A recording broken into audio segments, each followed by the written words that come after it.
And it's great to be here today. I come here with mixed emotions because it's with a heavy heart for what we've just seen in Boston.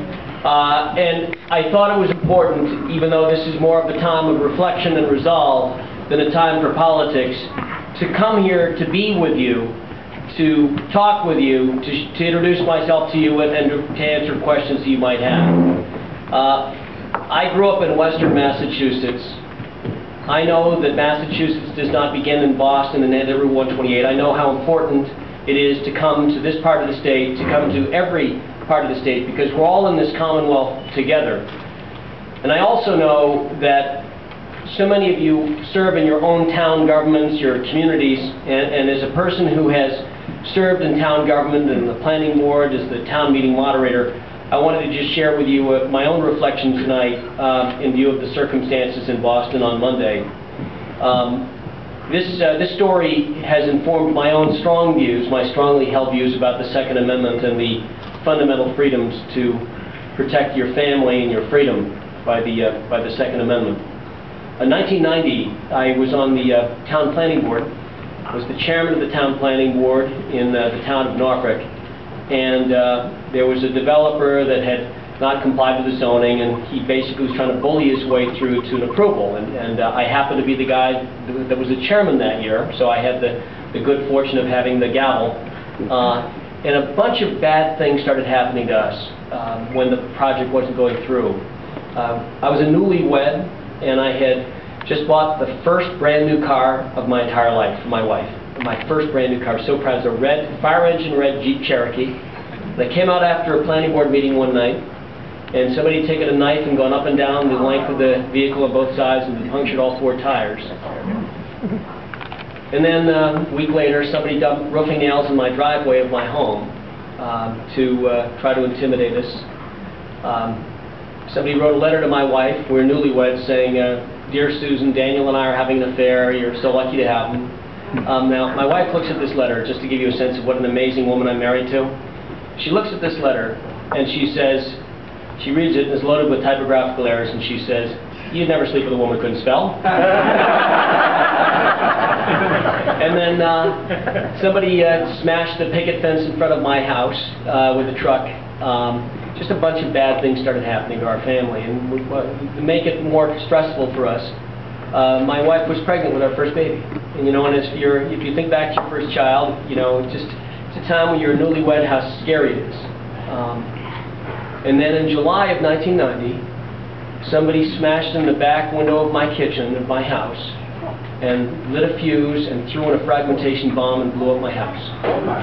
And my wife and I were at work, thankfully. It was not a survivable incident, but you can just imagine what I was thinking on Monday, you know, when I was seeing what happened in Boston, because I've actually experienced that. I've actually experienced the terror of that kind of an attack on somebody and how random that attack is. And I came flying home. My wife had gotten home before me. That's how I knew about it. She was in shock. We were really worried. It's a terrible time. Ultimately, they were not able to prove a case before the statute of limitations expired, but they were able ultimately to prove a case against the fellow who did it. And justice was ultimately served. What was his reason? He was trying to bully democracy. So I actually received a civil rights injunction from the Superior Court under the civil rights law, because I have a First Amendment freedom, a constitutional liberty, to do my duty as an elected official, to follow the law. And that's all I did, by the way. I had taken an oath to follow the law, and I applied the law as an elected official on behalf of the town. By the way, the town supported me. As you know, for zoning, it takes 2/3 vote of the town to get zoning through. And my wife and I couldn't stay in our house for a while because it was just uninhabitable. And we came back. Let me tell you about small towns in New England. Let me tell you about small towns in Massachusetts. We came back to our house, a young couple. We were frightened. Every window in my house that had been blown out was repaired by neighbors. I have no idea who did it. To this day, I have no idea. Everything that was blown open was secured. People stepped up. They cleaned up the glass for us. This is neighbors. This is the best of New England. And so the Boston Globe and the newspapers asked me if I was going to quit. I was going to resign the board and to leave town. And the Worcester Telegram and Gazette wrote a beautiful editorial. It was such a boost to us at the time, called Standing Tall, because I said that I will never allow a bomber to interfere with the workings of government. And I will never allow a bomber to interfere with democracy. That's what I said back in 1990. And we paused the campaign on Monday and Tuesday and today in respect for the people who were killed and hurt. But this is democracy. This is our duty as a free country to come together as Americans, to sort through our vision for our future collectively, to be able to say that our country is the people, the majority rule, not a bomber, not some self-appointed member of a minority view, not violence, not force. Democracy is the greatest gift of freedom that we all have, and by being here today, I wanted to send a message that I am proud to participate in the democratic process with you. And that's why I wanted to be here today, to be with you.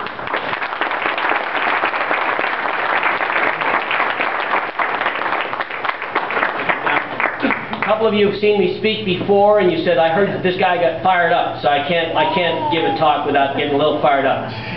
I want to say that I am proud to be seeking the Republican nomination for the United States Senate. I am proud because I'm proud to be a Republican in Massachusetts. Now, the people tell us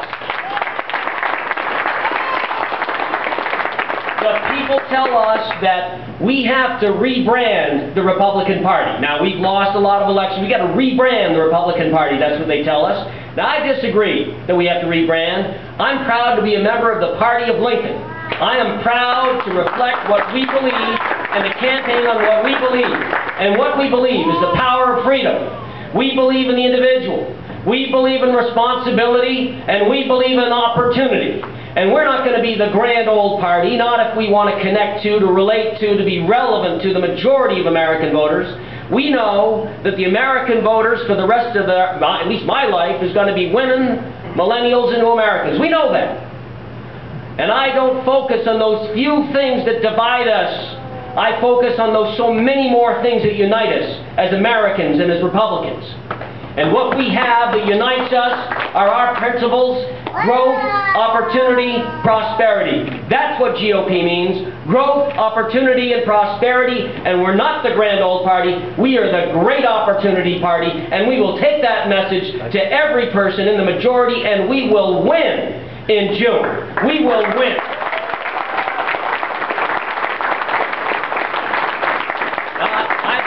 I put different plans on the table. My priority is to grow jobs. And I put a plan on the table to create jobs. Everybody says they want jobs. I want to tell you how. I put a plan on the table to reduce the cost of a college education. Everybody says they want to reduce the cost of an education. I'm going to tell you how. You look at my website for the details. And I also will advocate for vocational education, because I believe that not everybody can be a success through college, but everybody can be a success by finding the trade or the occupation that gives them pleasure and gives them satisfaction and lets them live a productive life. Now, when I grew up in western Massachusetts, my dad was an antenna repairman, and he formed a small business when we were kids, my 3 younger brothers and me. And my mom is a first-generation Italian-American, and she came here. She's a registered nurse. And my mom believes that education is the path to the American dream. That education is the great equalizer in our society, and I believe that to my core. And my brothers and I, we worked our whole lives to try to work our way through school. When I was in high school, I worked as a house painter, and my boss was an old German guy, and he said, "Dan, always remember the forgets." I said, "Remember the forgets? What are you talking about?" And he said, "Get in, get fast, get good, get lost." And it's good advice for politics as it is for paint. In college, by the way, in college, I worked as a carpenter. I worked my way through college as a carpenter. I built roof trusses and I framed up houses. I was a lousy date in college because I would always take my date on a Friday night to look at all the houses we framed up in the subdivision to see how great it was. And then in law school, I graduated, by the way, from college with high honors, magna cum laude, and I had great grades. I could have had any internship I wanted. I chose to work as a laborer my first summer after law school because I love to work with my hands. I love to fix things. I love to solve things. I like to create things, and it's that same love of problem solving that I've taken with me into public life. And I've worked in all three branches of government, as a judge, as the chief counsel to the governor when we had a budget deficit of $3 billion and we turned it into a surplus. And I've worked now in the House, in Scott Brown's old House seat, and I solve problems in these jobs. But I don't have these jobs to have them. I have these jobs to get something done. In everything I've done, I've accomplished something of consequence, and I hope to be able to take those same skills, that same problem solving, and to bring that passion, to bring that fire, to bring that innovation and new ideas and new thinking with me down to Washington, because that's what we need in America right now. We don't need the same old thinking and the same old outcomes and the same old approaches to these problems. We got to have new thinking. We got to have new thinking. And people ask me why I'm an optimist about this race. And I say, well, I'm an optimist for two reasons. One, I'm a Republican in Massachusetts. It makes me an optimist by definition. But two, the reason I'm an optimist is that I know that every challenge that we face as a country, every problem that we confront as a Commonwealth, the solution lies within each and every one of us. And that is the power of the American spirit. We are Americans. We're not an ethnicity. We are a concept. And that, by the way, is what this bomber doesn't understand. We are Americans. We are the can-do country. We're the growers, the builders, the entrepreneurs, the doers. That's who we are. That's who we are. And if we can simply free up the American spirit from the regulation and the taxation and the limitations on our freedom that we've imposed on ourselves, we will do it again.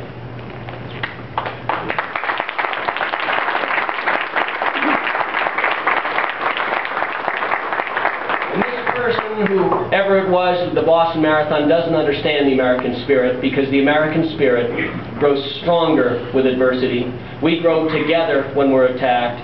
And the strength of America is not in us all being the same, but precisely because we're different.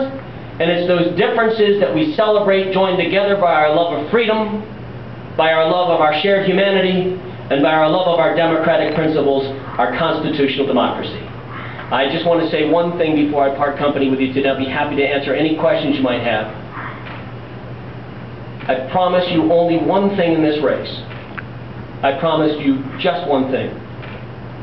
That if you give me the chance to stand up on your behalf on that stage against Ed Markey, if he's the nominee, or Steve Lynch, but against the Democratic nominee, if you give me that chance, I promise you that you will always be proud of the day that you gave me that opportunity and that gave me your vote. I ask for your support, I ask for your vote, I ask for your prayers. Thank you very much.